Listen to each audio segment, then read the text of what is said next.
Another beautiful day, gods and goddesses. We are still continuing with Affluenza by Nick Mhlongo. Short story that we are currently reading is actually Affluenza. So as it continues, so Ubuhle had given Ufana, no, Aya had given Ufana her business card. So yeah, he was saying, I hope he likes it, said Fana, an expression of pleasure flickering across his face. He will be joining me here soon. It's amazing. Thanks. Are you also in the modeling business? Me? No, Semi shook her head. I'm a fashion designer. I see. How about you? Fana asked Intle, giving his glass a twirl that made the ice cubes tinkle.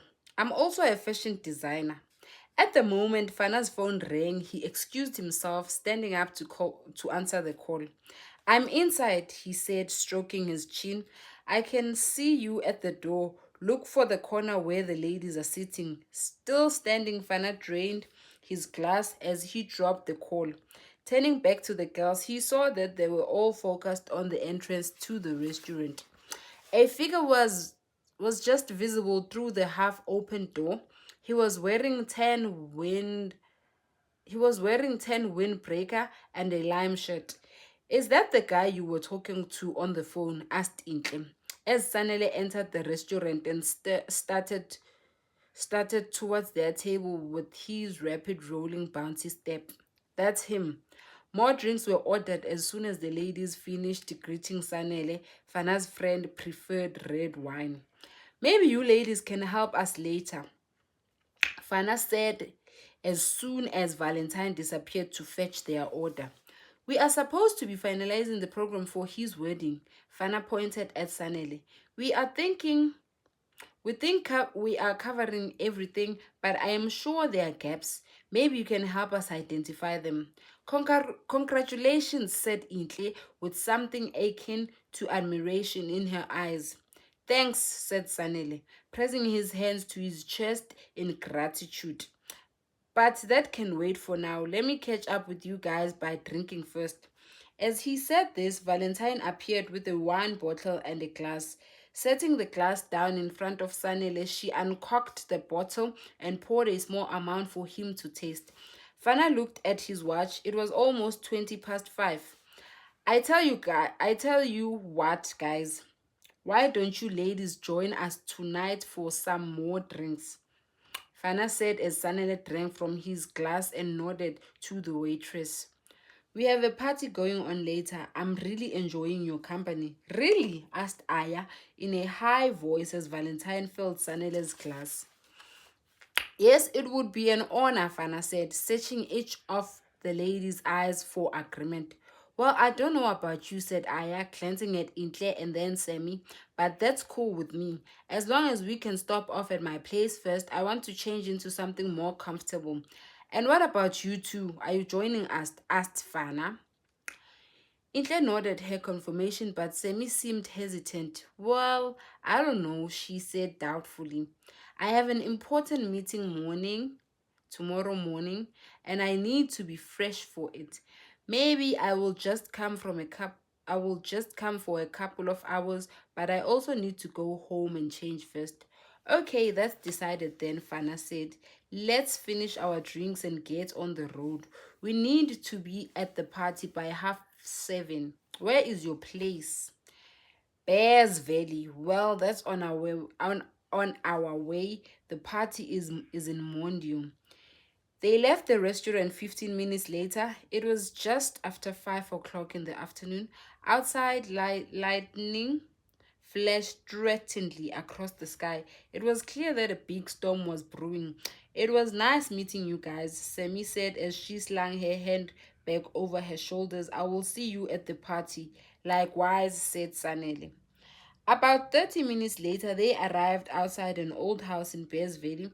Aya had led the way in her Audi Q5. Intle had joined Sanele in her Mac, and Fana had driven alone in his Golf 6. As Fana stepped out of his car, his phone rang again. It was Santo. Where are you, man? I've got the ladies and we are on our way to the venue. In 30 minutes, we'll be there, said Fana as he closed the door to his car. Keep our guests entertained in the meantime. Please come inside, said Intle anxiously. It's not safe to stand around on the corner street here. Oh my gosh. Why do I read this in Ngeko?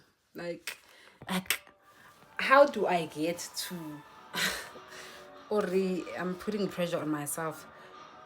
The goal, Lana, is to get to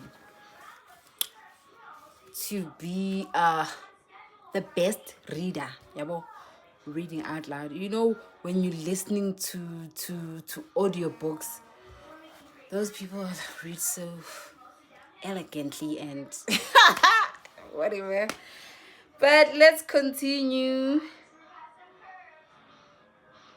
It's not safe to stand around on the street here. We won't take long, I promise. The two men followed the ladies through the gate. Fana still on his cell phone. The house was run down and overshadowed by a ruined block of flats with peeling paint and leaking pipes. Shall we bring our swimming costumes as well? Aya asked as she closed the gate behind them. I love swimming when having drinks. Great idea. There is a swimming pool at the place we are going, said Fana, still on his cell phone. Aya unlocked the door. Come in, please, she said, ushering them inside. There was a heavy smell of marijuana in the kitchen, which struck Fana as strange, but the whiskey in his bloodstream and the possibility of wildlife making overtook any sense of foreboding that he might have had. He reached out to pass a hand over Sanele's head, a pacifying gesture.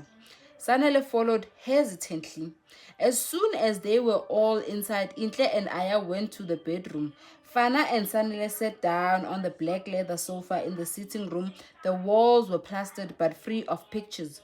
A clock hung next to the old oak wall and unit in which sat a battered-looking Sanyo hi-fi. Fana's eyes wandered from one corner to another. Joburg people, he thought. Why would a person buy such an expensive car but live in a place like this? He shook his head. This is Joe Hasselbeck. You know, because people in Johannesburg, they hustle. Wangwishisha. This is Joe Hasselbeck, and everyone here is suffering from affluenza. Almost every black person pretends to be rich while staying in a rented room.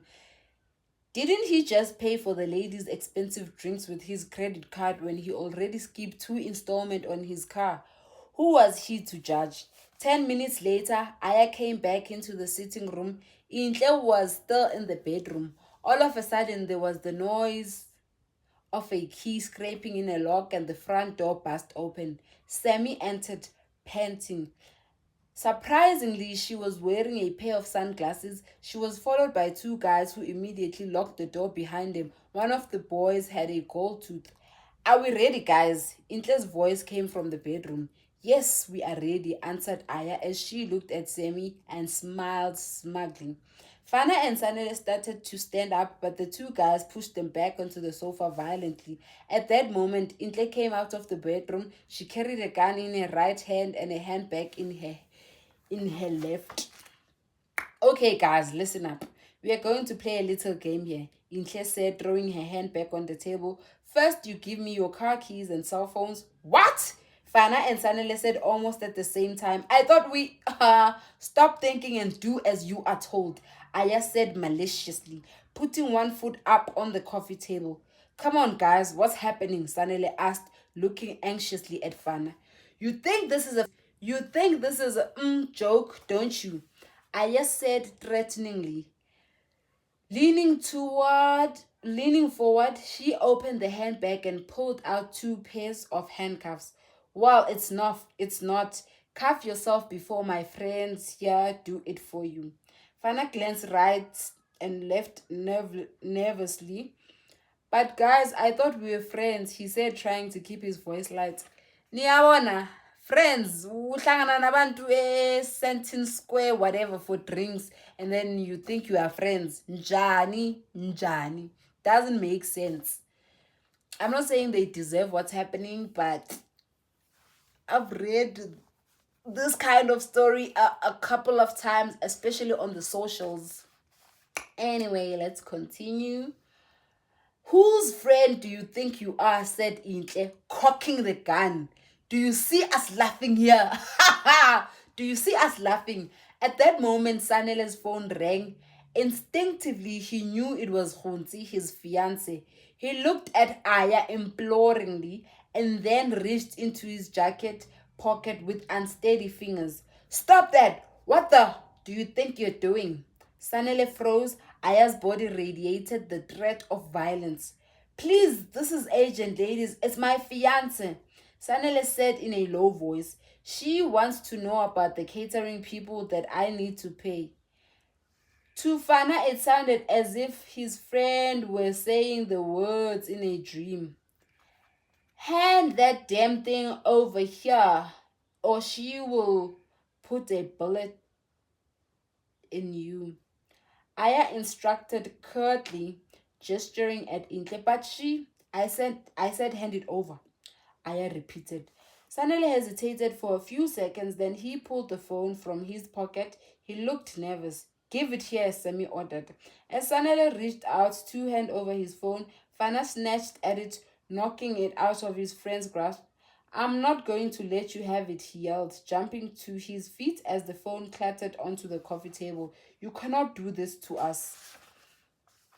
At that moment, Intle struck Fana a blow to the head with the butt of her gun. As he doubled over in pain, Aya struck him in the face with the handcuffs. Fana fell down panting. He felt as if he had been struck by lightning. Seeing what was happening to his friends, Sanele began to sob like a child. Tears were running freely from his eyes, and he was trembling as if suffering from a bout of malaria. I'm telling you this for the last time, Aya said, malice glittering in her hard eyes. You must cooperate or else you will die. No, please, let us go, please, pleaded Sanele. I'm getting married next week. I beg you, please, take whatever you want. Shut up! What do you know about marriage? Aya said contemptuously. Here's another word, contemptuously. I hope I am pronouncing it correctly. Contemptuously. Let me tell you something. Marriage is just pretense. I've been married 3 times. You know what happened? The same thing every time. Men and their other women. So don't tell me about marriage or getting married. Marriage is just pretense. I've been married 3 times. You know what happened? The same thing every time. Men and their other women. So don't tell me about marriage and getting married. You know where my last husband is now? Him. He is in HELL. And that is where you are going to if you do not start cooperating. Sanele didn't resist as Semi started to search him. She took his wallet, which contained his cards and his car keys. Satisfied that she had emptied Sanele's pocket, Semi began searching Fana for his keys, wallet, and cell phone. The clock on the wall ticked with empty urgency. As soon as Semi had finished, as soon as Semi had Fana's bank cards and car keys, Aya handed a pen and paper to Sanele. Write down your PIN numbers and don't try to be smart because you will never see your families again. Understand? Aya waited for Sanele to nod. After that, your friend will also give you the pins for all his cards and don't forget to write the name of the bank with each code.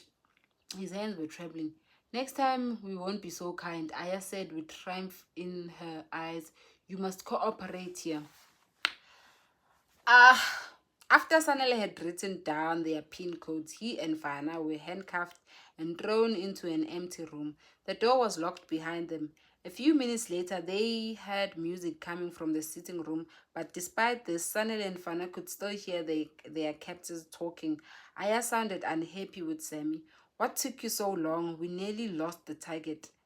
I had to get these guys, and they were in a nightclub, but I told you to be quick when we were still at the restaurant.